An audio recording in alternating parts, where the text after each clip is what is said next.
الحمد لله نحمده ونستعينه ونستغفره ونؤمن به ونتوكل عليه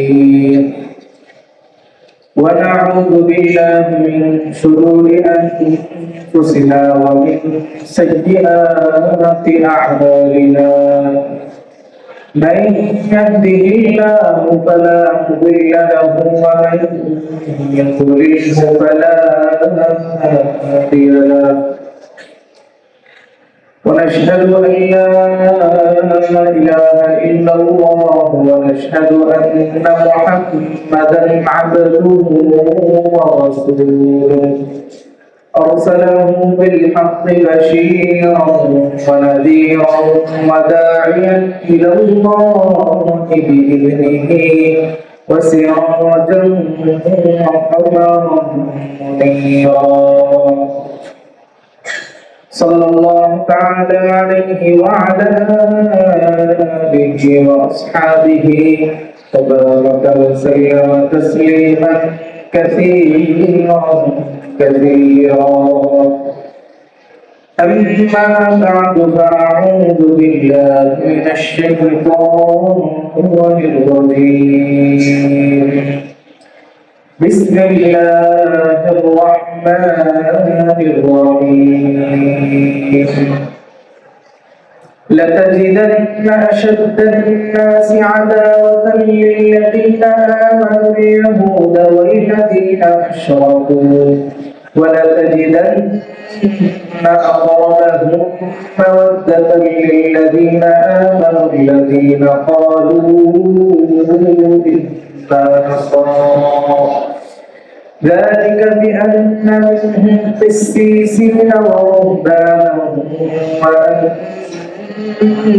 وأنهم لا يستكبرون وقال تعالى إن الدين عند الله الإسلام وقال تعالى ومن يبتغ غير الإسلام دينا فلن يقبل منه وهو في الآخرة من الخاسرين وعن ثوبان مولى رسول الله صلى الله عليه وسلم قال رسول الله صلى الله عليه وسلم عصابتان من أمتي أحرزهما الله من النار عصابة تغزو الهند وعصابة تكون مع عيسى بن مريم صدق الله العظيم وصدق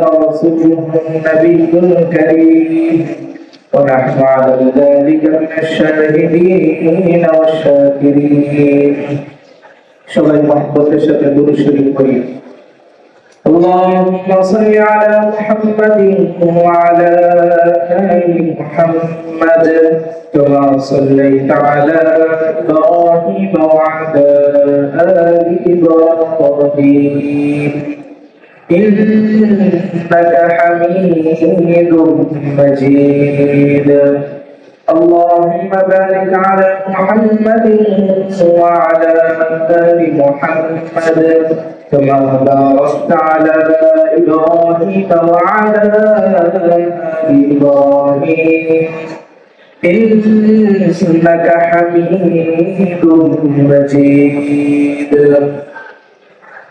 الحمد لله সর্বপ্রথম শুকরিয়া আদায় করছি মহান রব্বুল আলামিনের শাহী দরবারে যিনি আমাদেরকে আল্লাহর মসজিদে আসার বসার জুমার নামাজকে উপলক্ষ করে কিছু কথাবার্তা শোনার বিশেষত কোরআন ও হাদিস থেকে কিছু আলোচনা শোনার সুযোগ করে দিয়েছেন যে মালিক আমাদেরকে এই মহান একটি সুযোগ দান করেছেন তার মহান শাহী দরবারে আমরা সকলেই শুকরিয়া আদায় করি আলহামদুলিল্লাহ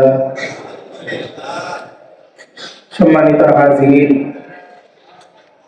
আওয়াজ হচ্ছে কেন উপরে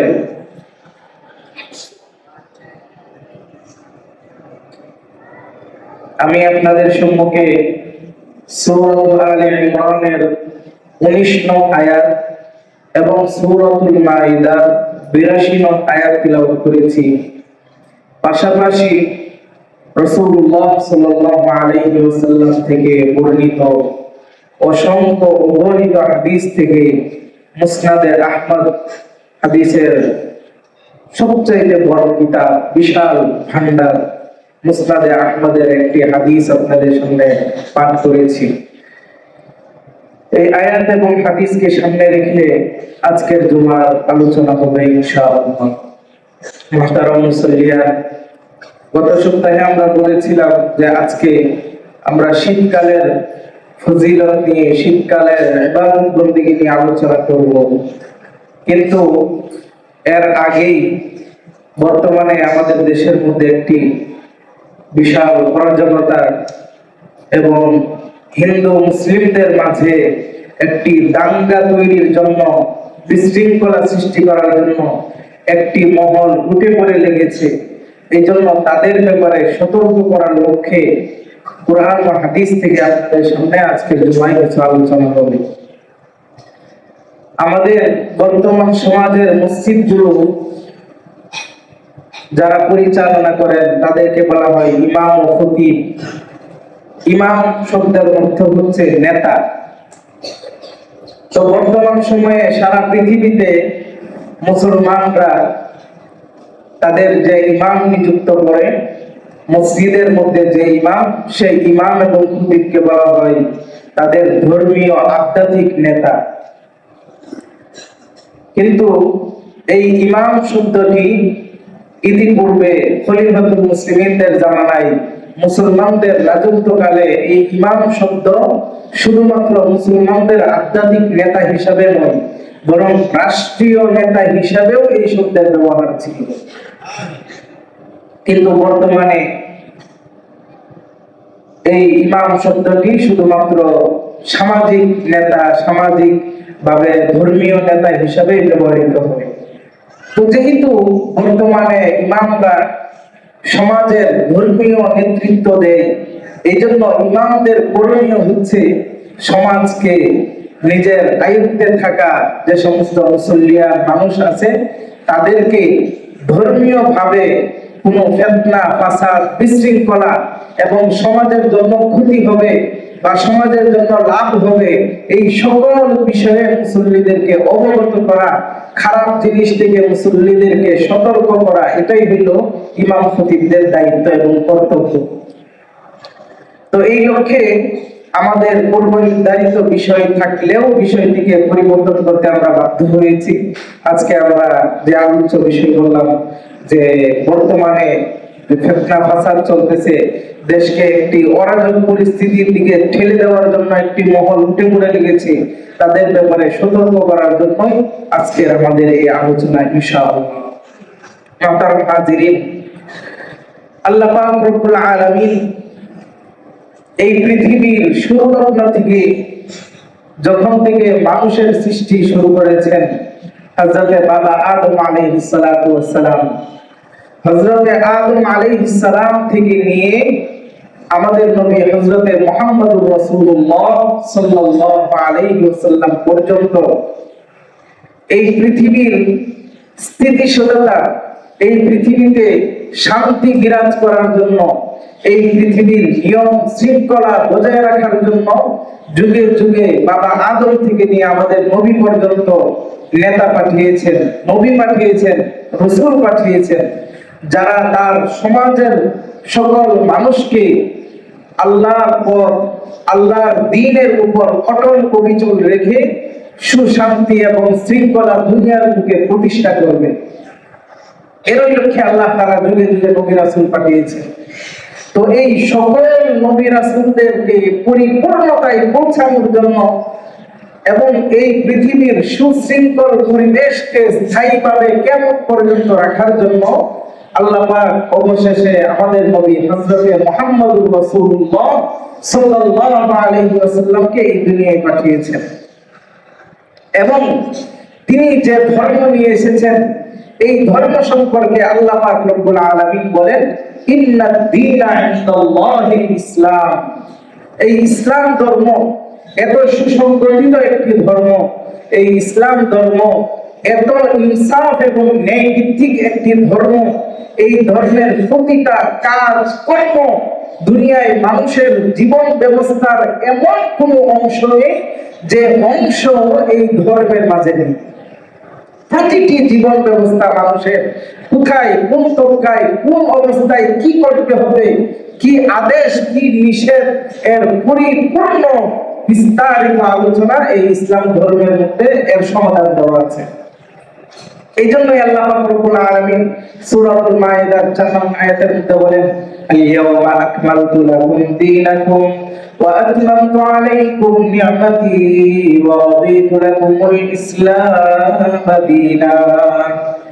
আরাফার ময়দানে আল্লাহ পাক রব্বুল আলামিন এই ইসলাম ধর্মকে পরিপূর্ণ করে দিয়েছেন।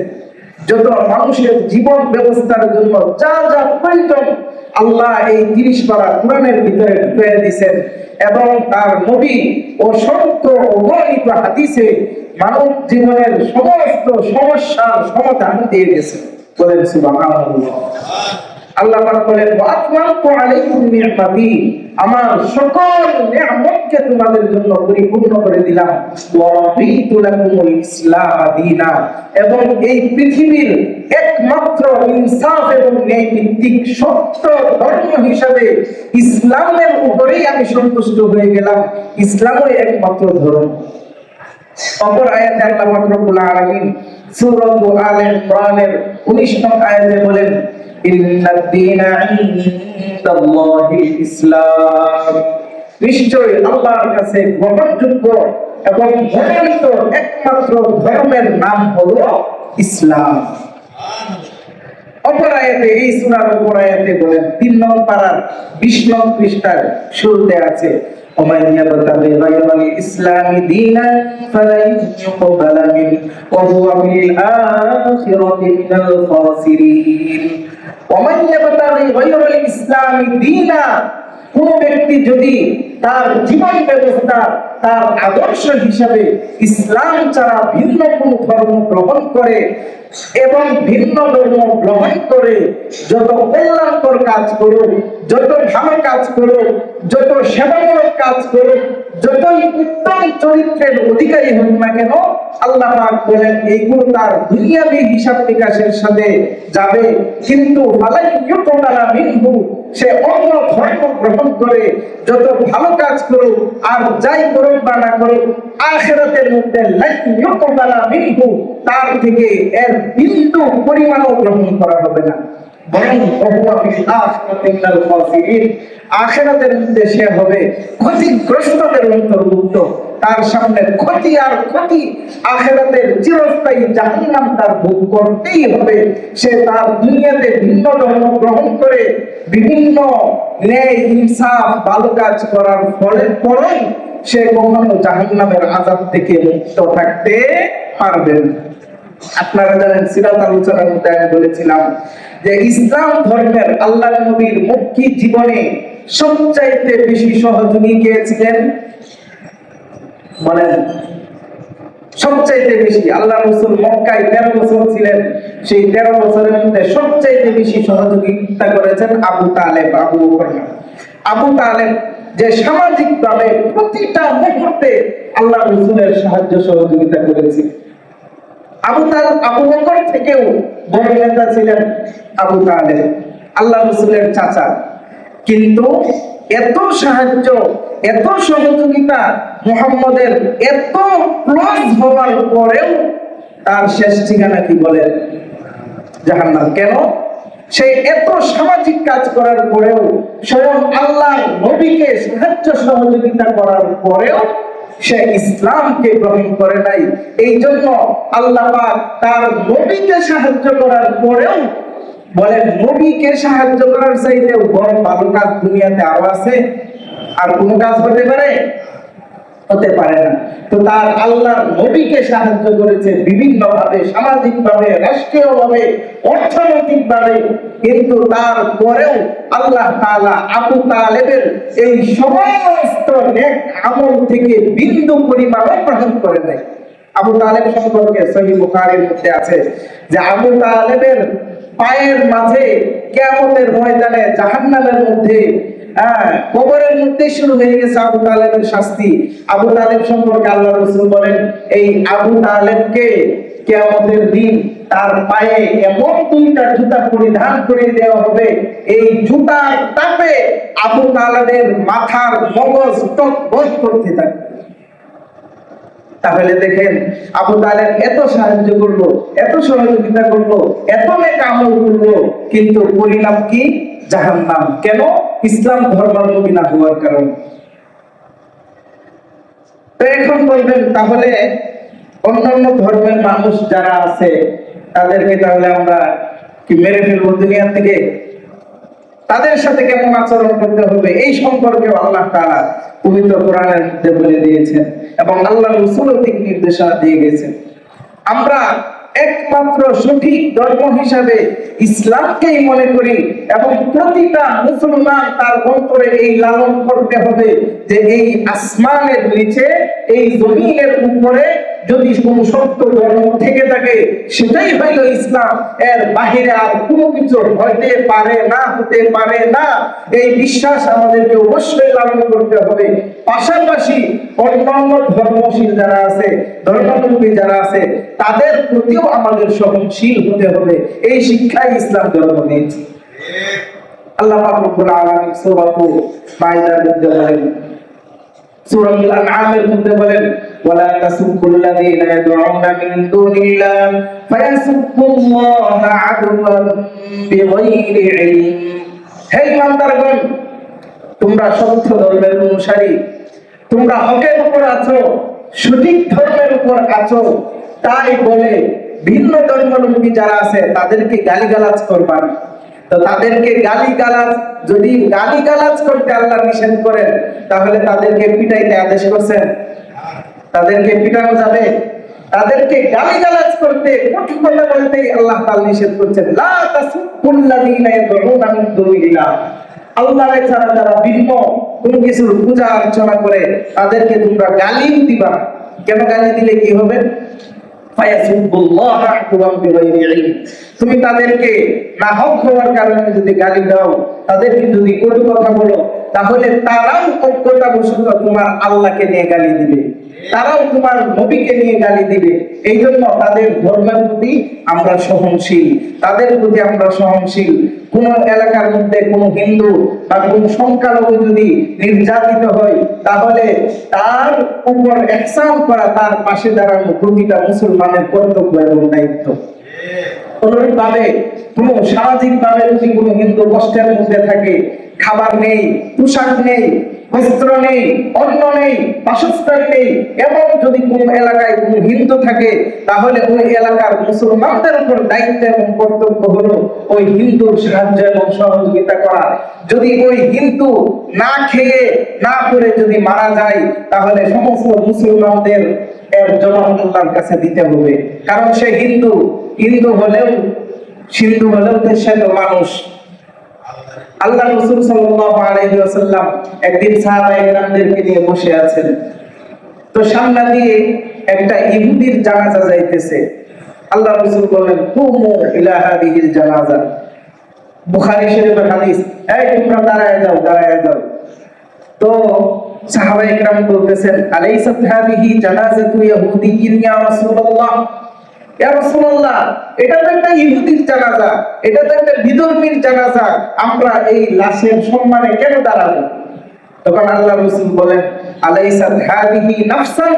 আরে মিয়া, এটা বিধর্মীর লাশ হতে পারে, এটা ইহুদির লাশ হতে পারে, কিন্তু প্রতিটা মানুষের মানুষ হওয়া হিসাবে সম্মান আছে। এই ধর্মই ইনসাফ ভিত্তিক ধর্ম, ন্যায় ভিত্তিক ধর্ম, একমাত্র সহনশীলতায় শিক্ষা দিয়েছে হলো ইসলাম ধর্ম। এবং বাংলাদেশ স্বাধীন হওয়ার পর থেকে নিয়ে এই পর্যন্ত সারা বাংলাদেশের মধ্যে সংখ্যাগরিষ্ঠ হইল মুসলমান, আর সংখ্যালঘু হইল হিন্দু, বৌদ্ধ, খ্রিস্টান, তারা সংখ্যালঘু।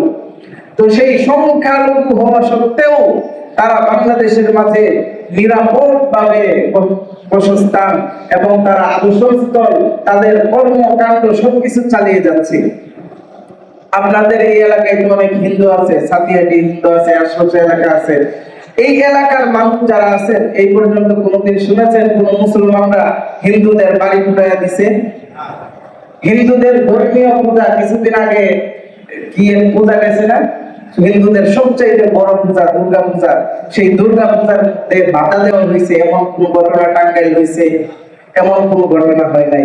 তার মানে এই দেশের মধ্যে মুসলমানরা, এই হিন্দুরা যারা বাংলাদেশে আছে সংখ্যা লঘু হিসাবে আছে, এরা যদিও সংখ্যা লঘু, কিন্তু প্রতিটা সন্তান মায়ের কুলে যেভাবে একদম নিরাপত্তার সাথে তারা বসবাস করে, ঠিক সেই রকম ভাবে এই দেশের সংখ্যালঘুরাও মুসলমানদের কাছে সেই মায়ের কুলের মতো নিরাপদ ভাবে বসবাস করে আসতেছে।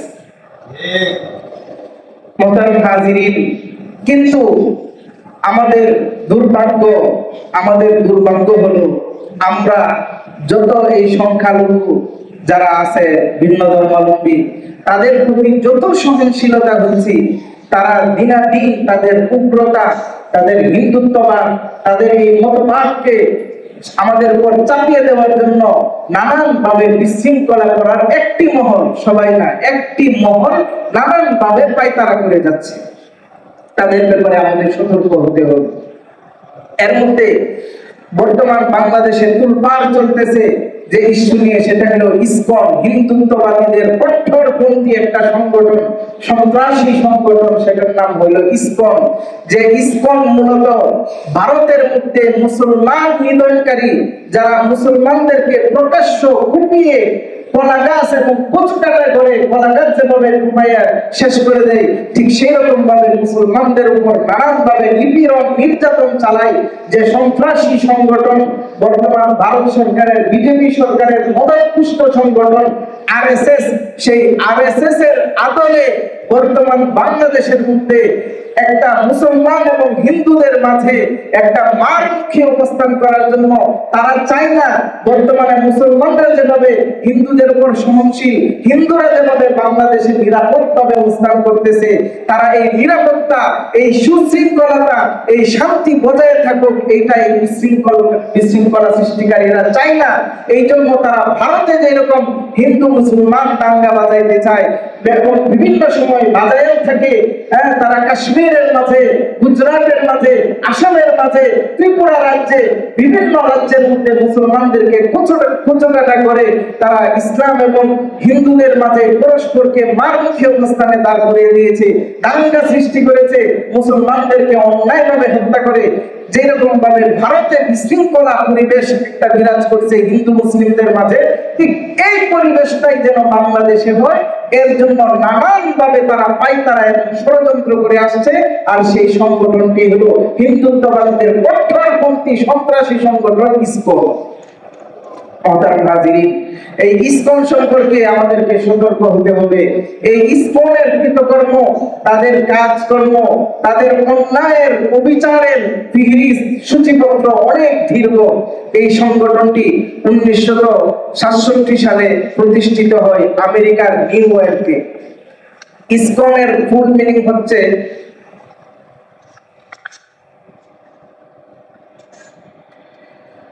ইসকনের ফুল মিনিং, এটা ইসকন একটা ছোট্ট শব্দ, সংক্ষিপ্ত শব্দ।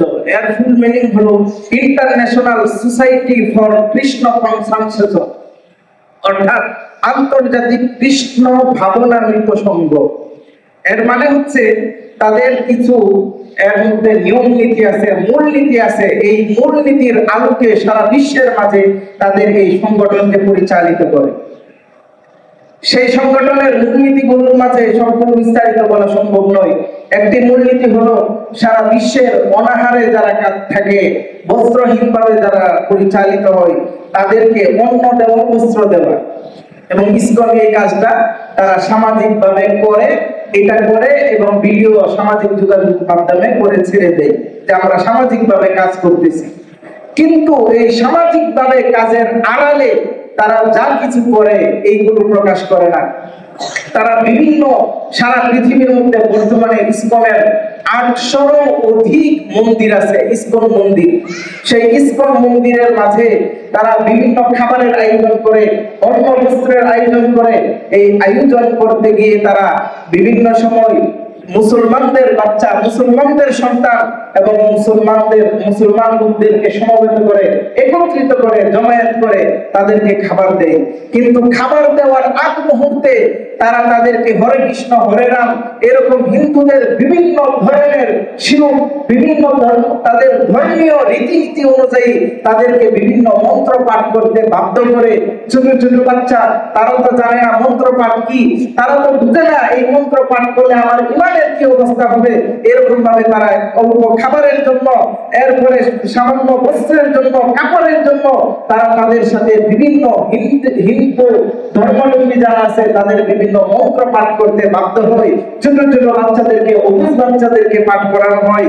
এই পাঠ করানোর মাধ্যমে আমাদের দেশের হাজার হাজার ছোট ছোট বাচ্চাকে এই ছোট অবস্থাতেই তারা বেঈমান করে দিচ্ছে।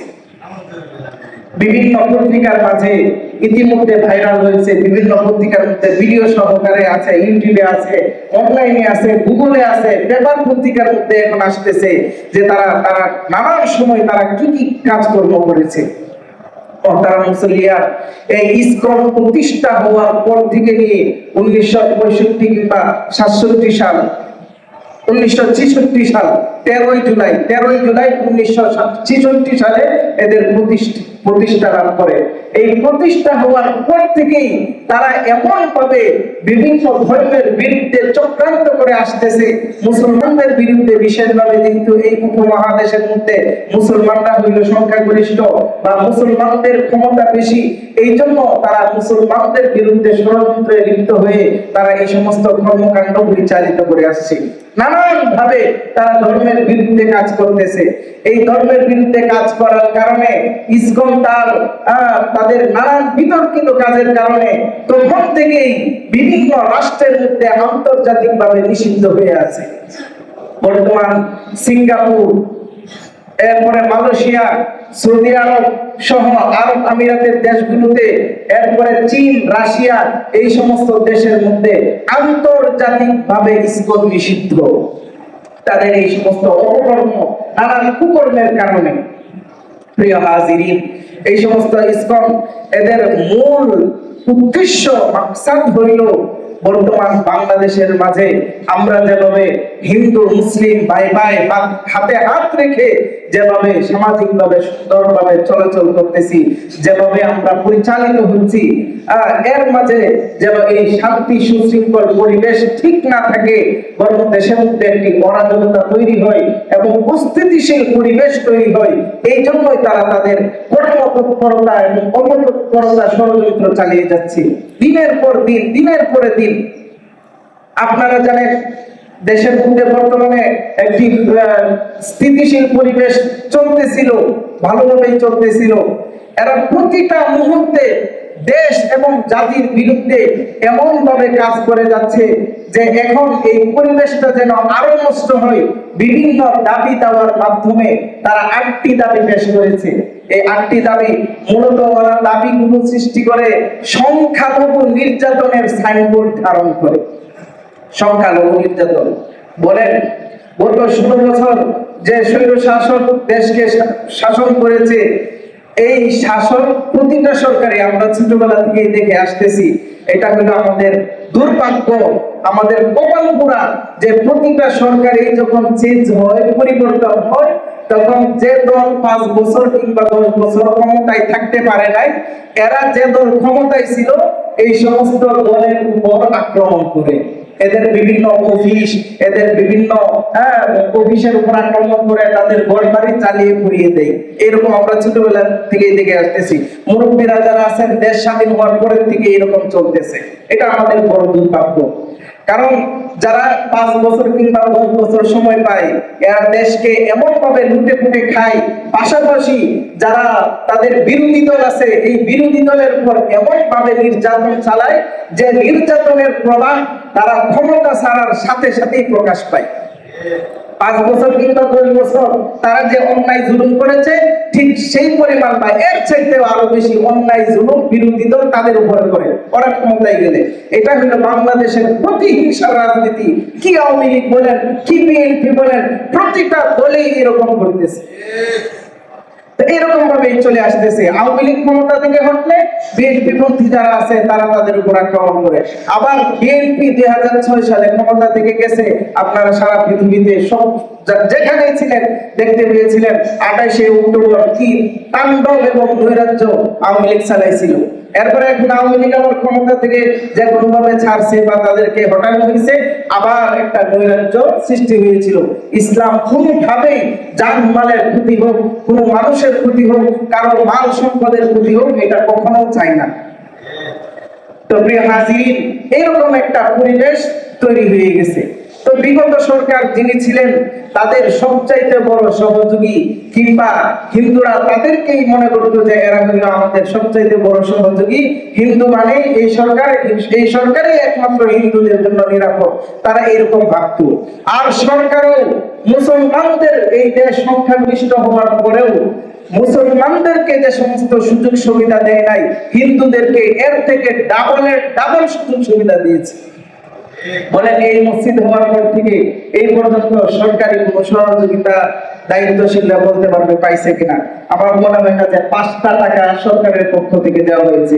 কিন্তু আপনি এই এলাকা না, যে কোনো এলাকার মন্দিরে যান, খিনের ঘর, এই রাস্তার পাশে একটা ছনের ঘর, মনের ঘর, খেরের ঘর বানায় একটা মন্দিরের মতো বানায় রাখছে।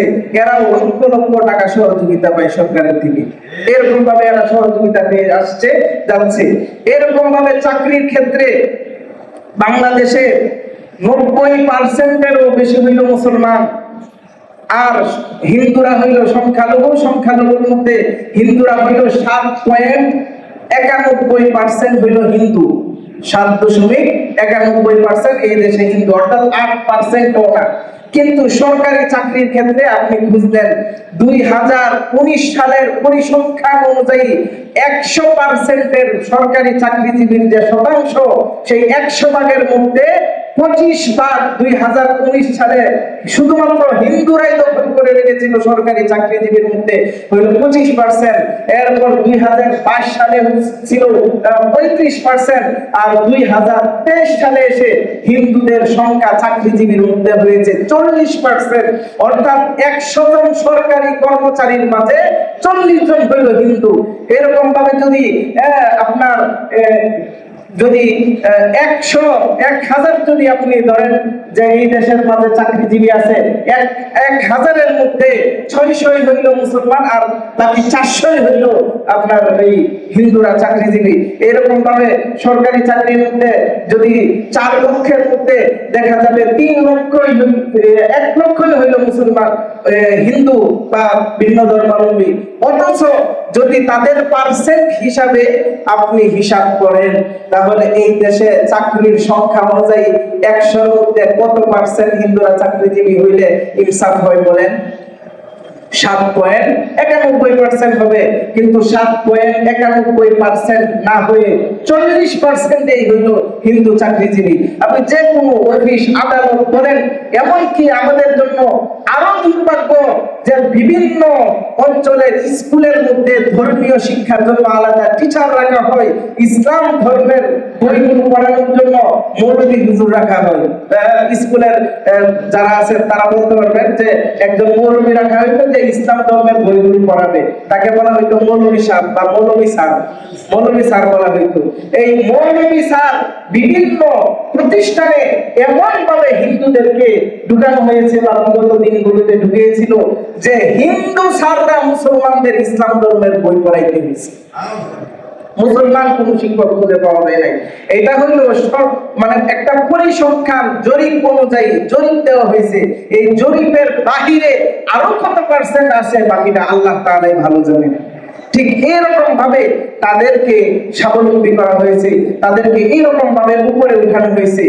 এখন বলেন, এই যে এরা সাহায্য সহযোগিতা করেছে, দেখা গেছে পাসপোর্ট অফিস বলেন, বিভিন্ন আমাদের প্রয়োজনীয় অফিস বলেন, সমস্ত অফিসে গেলে ওই কৃষ্ণ দত্ত, এই দাস, ওই দাস, সূর্য সেন, অমুক সেন, তমুক সেন, এরাই মিলে এগুলো পরিচালনা করে। তো এখন এই সমস্ত অফিসের, প্রতিটা অফিসের মধ্যে ঘুষ খেয়েছে, সুদ খেয়েছে। এরা কারা? অধিকাংশ ঘুষ দিলে ওই 40% দেখা যাবে, এই 40% এরাই তো খেয়েছে। ঘুষ কারা খাইছে? এরাই খাইছে। এখন সরকারের পরিবর্তন হয়েছে, দেখা গেছে একজনের একটা বিচারের জন্য কারো কাছ থেকে 5 লক্ষ টাকা নিছে, 10 লক্ষ টাকা নিছে, টাকাগুলো নিয়ে মেরে দিছে, তার কোনো বিচার করে নাই, অথবা সে যে উদ্দেশ্য করে এই ঘুষ দিয়েছিল এই উদ্দেশ্য অনুযায়ী সে বাস্তবায়ন করে নাই। তাহলে ওই বেটার যখন সুযোগ আসছে, এই সুযোগ আসলে এই বেটা যদি এটার প্রতিশোধ নিতে চায়, তাহলে যে টাকাগুলো খাইছিল তার উপর প্রতিশোধ নেবে না? বলেন, 16 বছর পর্যন্ত খাইছো, এরপরে যখন এই আমার অন্যায় অনাচারের প্রতিবাদ করব, প্রতিশোধ নিব, তাহলে তো যে অন্যায় করছে তার উপরে নেওয়া হবে, তাই না? তো ঠিক সেই ধারাবাহিকতায় ওই যারা বিগত দিনগুলোর মধ্যে জুলুম অত্যাচার করেছে, এর মধ্যে মুসলমানও আছে, হিন্দু আছে, খ্রিস্টানও আছে। তো যখন নিজের প্রতিশোধ নেয়, যখন আমার উপর অন্যায় হয়েছে, এই অন্যায়ের প্রতিশোধ যখন আমি নিব, তখন কি তাকে দেখবো যে সে মুসলমান না হিন্দু? এইগুলো কেউ দেখে? এইগুলো কেউ দেখে নাই। সুতরাং এই পট পরিবর্তনের পরে, বিগত সরকারের এই পট পরিবর্তনের পরে যে সমস্ত কিছু কিছু মন্দিরে হামলা হয়েছে, এরপরে কিছু কিছু হিন্দুর বাড়িঘর জ্বালিয়ে দেওয়া হয়েছে, এটা ধর্মীয় বিদ্বেষের ভিত্তিতে না, বরং হিন্দু মহাজোটের প্রধান, তার নামটা হিন্দুদের নাম মধ্যে আসে না, গোবিন্দ প্রামাণিক,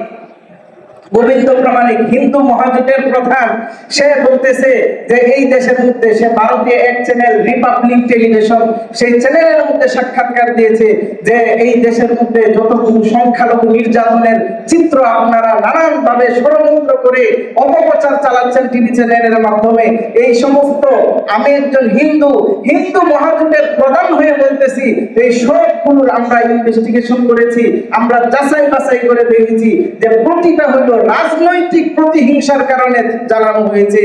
রাজনৈতিক ভাবে সে ছিল আওয়ামী লীগ, সে বিএনপির উপর নির্যাতন করছে, এখন বিএনপির হাতে লাঠি আসছে, সে তো তার মাথার মধ্যে বাড়ি দিবেই, তো বাড়ি দিতে গিয়ে সে তো আর দেখবে না সে কি হিন্দু না মুসলমান, সে এরকম মুসলমানের ঘর বাড়ি পুরানো হয়েছে কিনা বলেন? যারা নির্যাতন করছিল বিগত সরকারের আমলে, এরকম মুসলমানদের বাড়ি পুরানো হয়েছে না? মুসলমান এমপি টাঙ্গাইল শহরে যে পুরাইছে বিশাল বড় ফিলিং স্টেশন, এটার মালিক হিন্দু না মুসলমান ছিল বলেন? মুসলমান ছিল। কিন্তু এটার মালিক যদি হিন্দু হইতো, তাহলে দেখতেন পেপার, পত্রিকা, এরপরে আন্তর্জাতিক ভাবে এটা রিপোর্ট করা করতো যে সংখ্যালঘু নির্যাতন করছে, যে হিন্দুদের প্রতিষ্ঠান, হিন্দুদের মালিকানা, দোকানপাট, বাড়িঘর পুড়িয়ে শেষ করে দিচ্ছে, এরকম রিপোর্ট করতো। তো বিভিন্ন জায়গার মধ্যে এমপি হিন্দু ছিল কিনা, এরপরে চেয়ারম্যান হিন্দু ছিল কিনা, তো তাদের উপর বিভিন্ন ভাবে নির্যাতন হয়েছে, তাদের উপর সেটা তার ধর্ম হিসাবে না, সে হিন্দু হিসাবে নির্যাতন হয় নাই, বরং তার রাজনৈতিক আদর্শের কারণে সে নির্যাতনের শিকার হয়েছে। কিন্তু এটাকেই সারা দেশের মধ্যে তারা এমন ভাবে অপপ্রচার করে যাচ্ছে যে তাদেরকে হিন্দু এবং সংখ্যালঘু হওয়ার কারণে তাদেরকে নির্যাতন করা হচ্ছে। এরকম ভাবে ভারতের প্রত্যেকটা টিভি চ্যানেল এর মুসলমানদের বিপক্ষ হয়ে মুসলমানদেরকে বলতেছে মুসলমানরা নাকি দিনের দুপুরে হিন্দুদেরকে জবাই করতেছে, বলেন নাউজুবিল্লাহ।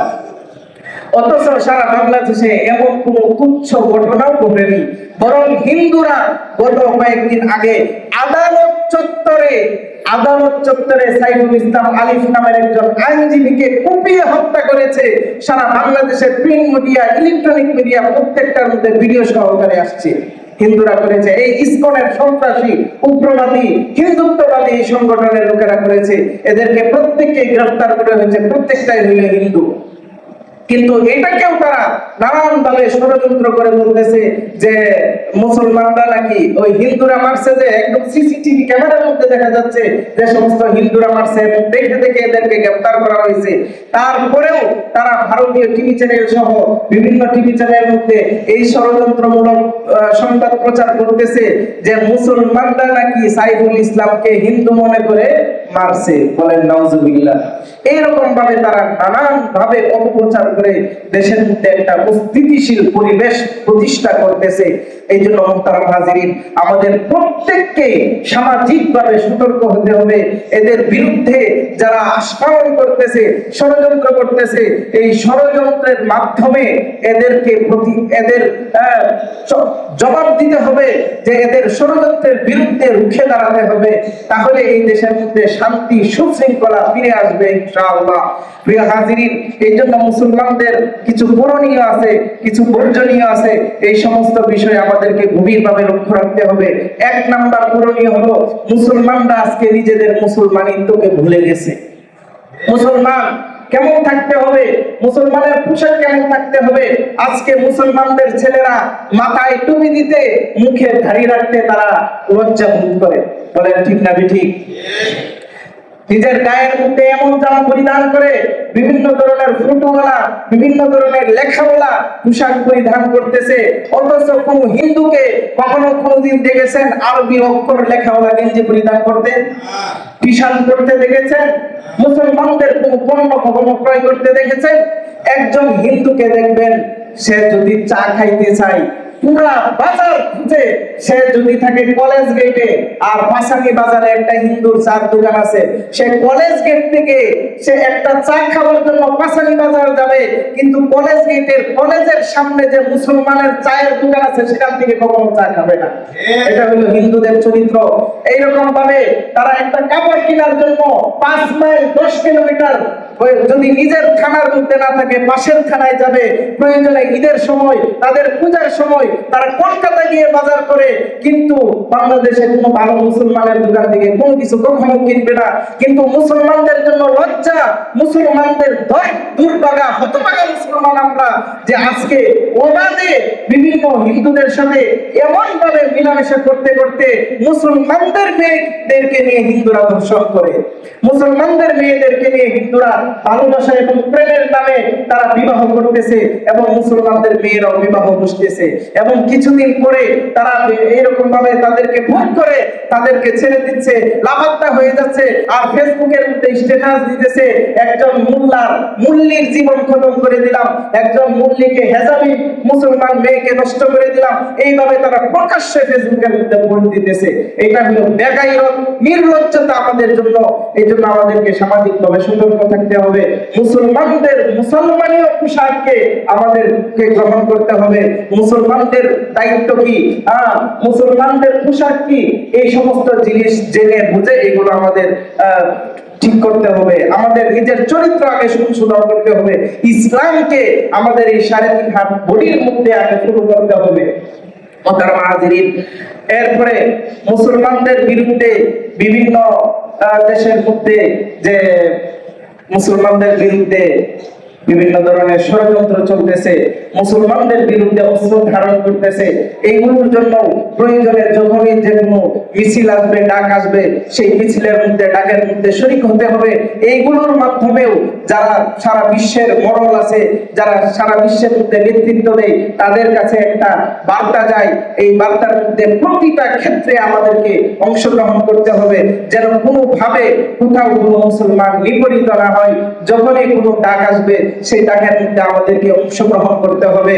আপনাদের জন্য একটা সুসংবাদ, আল্লাহ রাসূল সাল্লাল্লাহু আলাইহি ওয়াসাল্লাম বলেন, মুসনাদে আহমদের হাদিস, আল্লাহ রাসূল বলেন, ইসাবাতানি মিন উম্মতি আহরাজাহুল্লাহু মিনান নার, আমার উম্মতের 2টা দল আছে, এই 2টা দল এরা কখনো জাহান্নামে যাবে না, বরং এই 2টা দলের প্রত্যেককে আল্লাহ তাআলা নাজাত দিয়ে জান্নাতে প্রবেশ করাবেন। বলেন সুবহানাল্লাহ।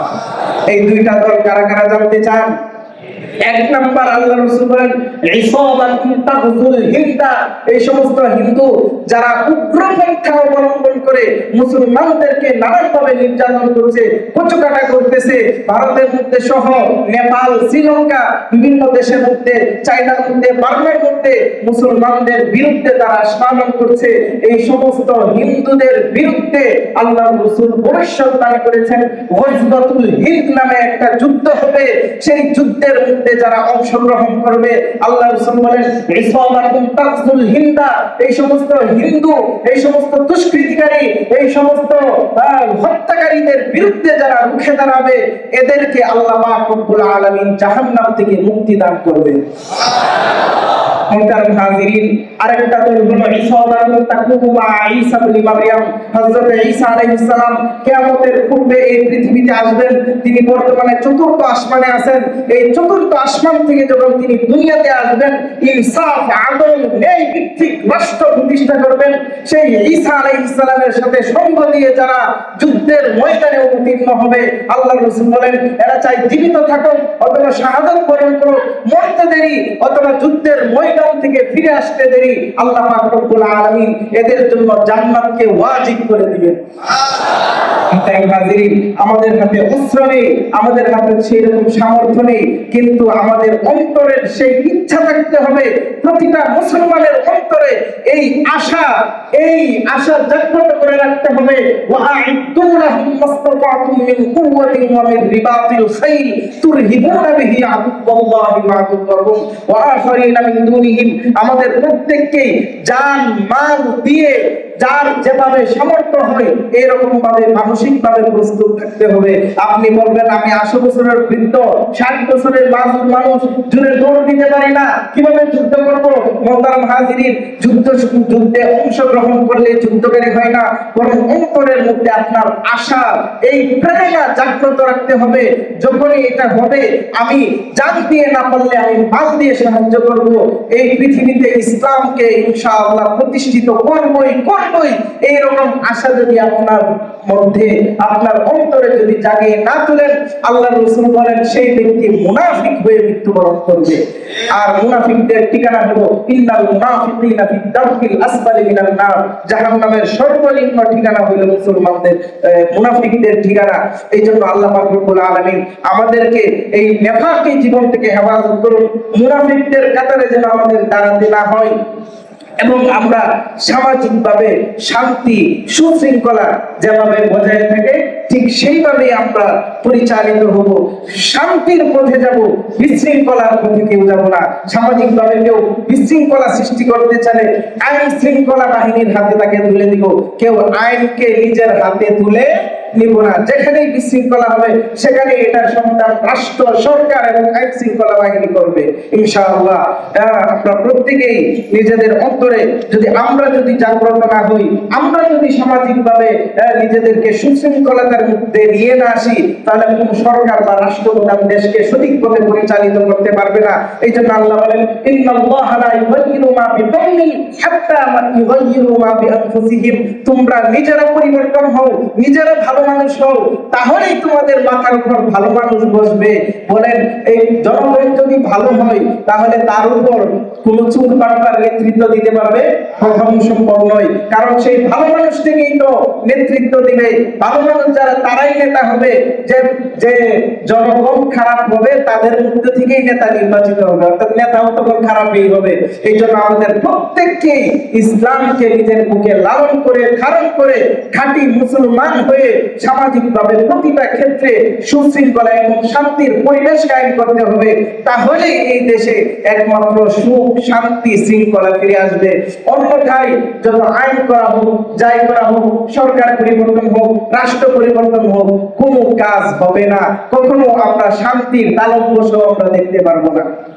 আল্লাহ পাক রব্বুল আলামিন যে সমস্ত কথাবার্তা হলো সর্বপ্রথম আমাকে এবং সবাইকে আমল করার তৌফিক দান করুন, আমিন। ওয়া আখিরু দাওয়ানা আলহামদুলিল্লাহি রাব্বিল আলামিন। যারা সুন্নাত আদায় করি না আদায় করি।